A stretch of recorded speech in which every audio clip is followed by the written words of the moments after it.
I'd prefer not to discuss my personal preparedness, although I do have some contingency plans for things getting worse than I might otherwise expect.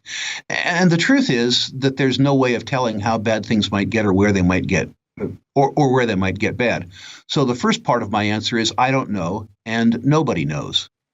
One thing that for sure you should do is not pay some moron $5,000 to do a preparedness plan for you when he or she doesn't know anything about the risks that you might face.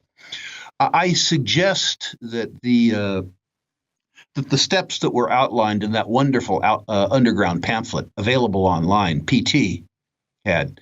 PT, depending on how you choose to define it, was perpetual traveler, professional traveler, or prior taxpayer.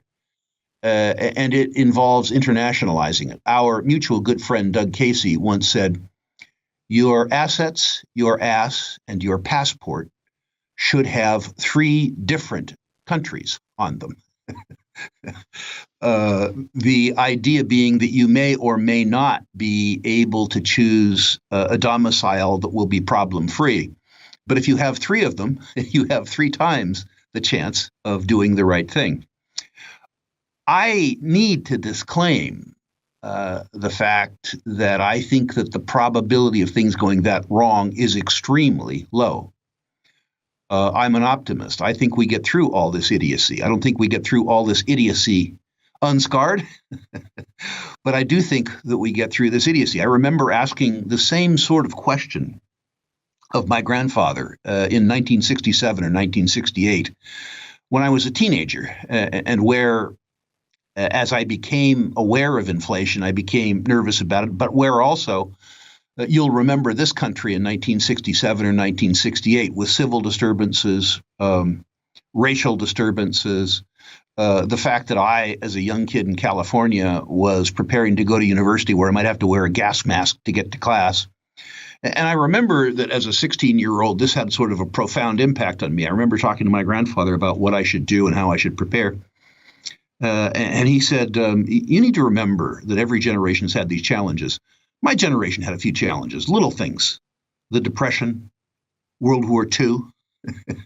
You do the best you can, but you get ahead by being an optimist. You don't get ahead by being by being a pessimist. If you go down to the coast and you look at those big yacht harbors, has been pointed out, the pessimists don't own any of those yachts, and the pessimists are the ones who aren't prepared at all. Preparedness takes capital. So worry about getting capital before you worry about anything else. And remember, too, that the biggest risk you face is yourself. The biggest risk isn't Putin. He doesn't know you exist. The biggest risk isn't Xi. He doesn't know you exist. Biden is a bigger risk than either Putin or Xi because he does know that you exist and he has direct lines on your pocket.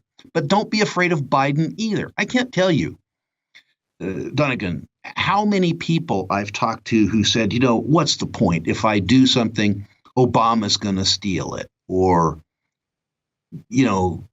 Clinton's going to steal it, or Trump is going to do this. Don't use those people as an excuse to fail. Don't use your fear of the unknown as an excuse not to work your ass off today for your betterment and your preparedness. Your biggest risk is you.